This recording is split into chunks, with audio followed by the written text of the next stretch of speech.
শুভ সকাল আমার প্রিয় বন্ধুরা, তোমাদেরকে জানাই আমার পরিবারে অনেক অনেক শুভেচ্ছা ও ভালোবাসা। আশা করি তোমরা যে যেখানে আছো খুব ভালো আছো, সুস্থ আছো। আমরাও খুব ভালো আছি। তো বন্ধুরা, তোমাদের কাছে একটাই অনুরোধ রইল, ভিডিওটা স্কিপ না করে সম্পূর্ণটা দেখার জন্য। আশা করি তোমাদের খুব ভালো লাগবে। তো যাই হোক বন্ধুরা, দেখো সকালে উঠে চোখে মুখে জল নিয়ে প্রত্যেকটা দুয়ারে ছোড়া মারুলি দিয়ে আমি চলে এলাম বাইরের দিকে ঝাড় দেবো বলে। ঝাঁটাটা একটু কাঠিগুলো পড়ে পড়ে যাচ্ছিল, সেটাই আমি শক্ত করে বেঁধে নিচ্ছি।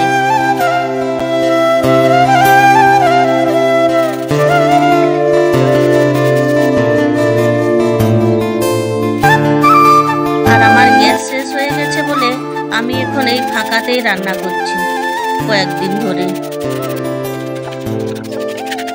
আর আমার তো অনেকটা এরিয়া জুড়ে ঝাড় দিতে হয়।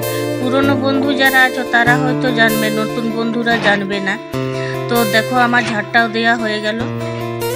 তারপর দেখো আমি সজ্জা চলে এসেছি কলতলায়, বেডশিটগুলো ভিজিয়ে নিচ্ছি। 3-4টে বেডশিট আছে, বালিশ কভার আছে, সবকটাই আজকে কেচে নেবো। অনেক দিন ধরেই কাচা হয়নি জানো, সেই জন্য আজকে সবকটা কেচে দেবো। আর ছেলে মেয়ের স্কুলের জামা কাপড় আছে, ওইগুলো কেচে নেব, কারণ সোমবারের থেকে স্কুল খুলবে। তো দুটো বালতিতেই ভেজাবো, একটা বালতিতে ধরবে না, সেই জন্য ওই প্লাস্টিক বালতির মধ্যেও সার্ফের জল গুলে নিয়েছি। আর জামা কাপড় ভিজিয়ে এসে দেখো আমি চলে এসেছি রান্না করব, যেখানে চালার মধ্যে গোবর নেতা দিয়ে দিচ্ছি। গোবরের সঙ্গে একটু মাটি দিয়েছি, আর নেতা দিলে খুব সুন্দর লাগে আর খুব ঠান্ডা ঠান্ডা। এখানে ফাঁকার মধ্যে রান্না করতে না ভালোই লাগছে। তারপরে দেখো চলে এসেছি কলতলায়, কয়েকটা হাঁড়ি ছিল, ওই হাঁড়িগুলোই মেজে নিচ্ছি। আর 2-1টা মনে হয় বাসন আছে। আর ওই যে জামা কাপড় মেলা আছে দেখছো, ওটা গতকাল সন্ধ্যের সময় কেচেছিলাম বলে শুকোয়নি, চেয়ারের মধ্যে তুলে রেখে দিয়েছিলাম। সেটাই একটু আগে বের করে দিলাম, শুকোলে পরে এই যে যেগুলো কাটছি এগুলো মেলে দেব। আর আমি যখন কাচাকাচি করছিলাম সেই সময় তোমাদের দাদাভাই মাঠের থেকে ফোন করেছে, বলছে তুমি এক্ষণে আসো। আমি বলছি দাঁড়াও, আমি জামা প্যান্ট এখনো কাচা হয়নি, আমার ছেলে মেয়েদের বাকি আছে কাচাকাচি করতে। বলছে না, তুমি এগুলো পরে কাচবে, এখনই চলে আসো। তো আমি তাড়াহুড়ো করে, যেহেতু তোমরা তো দেখলে আমি ভিজে গেছিলাম পুরোটা, নাইটি ছেড়ে দিয়ে এই যে কাপড় তাপড় পরে চললাম আমি মাঠের উদ্দেশ্যে। আর ওই যে মাথায় আছে কি জানো, চারা ফেলবো বলে ধান নিয়ে যাচ্ছি, স্বর্ণ ধান। তো চাষির বাড়ির বউ যখন হয়েছি এই কাজগুলো তো আমাকে করতেই হবে। অনেকটাই রাস্তা জানো, 2-2.5 কিলোমিটারের থেকে মনে হয় বেশি।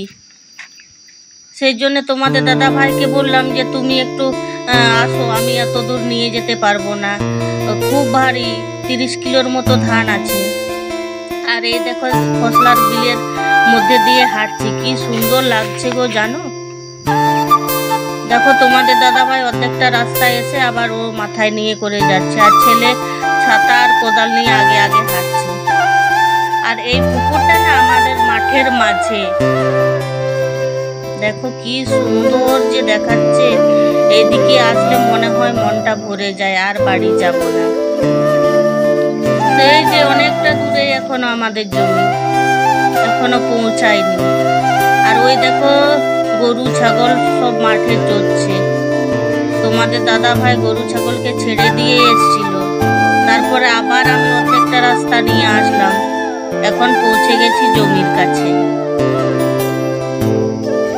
আর খুব রোদ, 11টা 11:30 মনে হয় বাজছিল এখন। এই দেখো লাল লাল স্বর্ণ ধানগুলো জমি রেডি হয়ে গেছে, তোমাদের দাদা ভাই ছড়িয়ে দেবে আর মই ঢাকা করে বাড়ি চলে যাব। আর ট্রাক্টর দিয়েই ফেলে দিচ্ছি ধান। এখনকার দিনে তো জানো কেউ গরু কাড়া রাখতে চায় না, সেই জন্য ট্রাক্টর দিয়েই ফেলে দিচ্ছি। ভালোই হয়, চারাগুলো মন্দ হয় না। বাতালির মধ্যে মধ্যে ফেলে দেওয়া হয় তো খুব সুন্দর, যখন চারা টানা হয় উঠে যায়।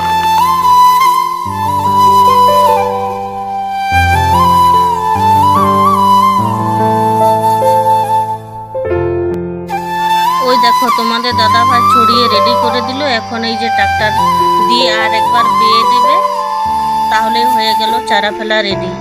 এখনো 2-3 জায়গায় ফেলতে হবে, এই প্রথম আজকে ফেললাম। এইটা আগে ফেলে দিই, তারপরে পরের আর যেগুলো ফেলা হবে এগুলো পরে। আর আমি না গাছের ছায়ায় বসে বসে ভিডিও করছিলাম, একদমই এই রোদে ইচ্ছে করছিল না যে কাছে গিয়ে কাছ থেকে তোমাদেরকে শেয়ার করি যে কিভাবে চারাটা ফেলা হলো। তোমরা তো দূর থেকে সমস্তটা দেখতে পেলে। প্রথমে একবার বেয়ে দিয়েছিল, তারপরে ধান তোমাদের দাদাভাই ছড়ালো, দিয়ে উপর দিয়ে আবার একটু হালকা হালকা করে রোটার চালিয়ে দিচ্ছে। আর এতটাই রোদের বাহার ছিল যে সমস্ত গরু ছাগল গাছের ছায়ায় এসে বসেছিল। আর আমাদের চারা ফেলা রেডি হয়ে গেছে, আমি এখন বাড়ি যাচ্ছি, বাড়ির উদ্দেশ্যে রওনা দিলাম। কিছু খেয়ে আসিনি জানো, তোমাদের দাদাভাই এমনভাবে ফোন করলো যে এক্ষুনি আসো। সেই জন্য আমি তাড়াতাড়ি না খেয়েই নাইটি বদলে চলে এলাম। এখন খিদেও পাচ্ছে। এখন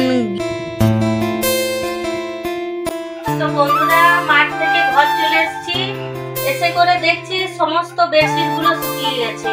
এগুলো তুলে নিলাম। আর এখন আমার চান হয়নি, চান করে রান্না বসাবো। রান্নাটাও অনেক দেরি হয়ে গেল, 12:30টার মতন এখন বাজছে। তো ঝটপট করে চানটা করে আসি। আর এগুলো এখন গোছাবো না, পরে গোছাবো। রান্না বান্না শেষ করে তারপরে খাওয়া দাওয়া করে বিকেল গোছাবো। আর মেয়েদের জামা কাপড় এখনো শুকোয় নেই, এগুলো পরে তুলবো। তো বন্ধুরা চলো রান্না বান্না করার সময় দেখা হচ্ছে। তো বন্ধুরা এখন দেখো চান করে এসে একটু মুড়ি খেয়ে নিয়েছিলাম আগে, তারপরে ভাতটাও বসিয়ে দিয়েছিলাম আর মুড়িও খাচ্ছিলাম। তো ভাত আমার হয়ে গেছে। আর এখন আগে করে নিচ্ছি মাছের ঝোল। আগেই মাছের ঝোলটা রান্না করে নিচ্ছি। আমি বুঝতে পারছি যে ছেলে মেয়েদের খিদে পাবে, সেই জন্য মাছের ঝোলটাই আগে রান্না করে নিচ্ছি। এগুলো না হয় পরে রান্না করব।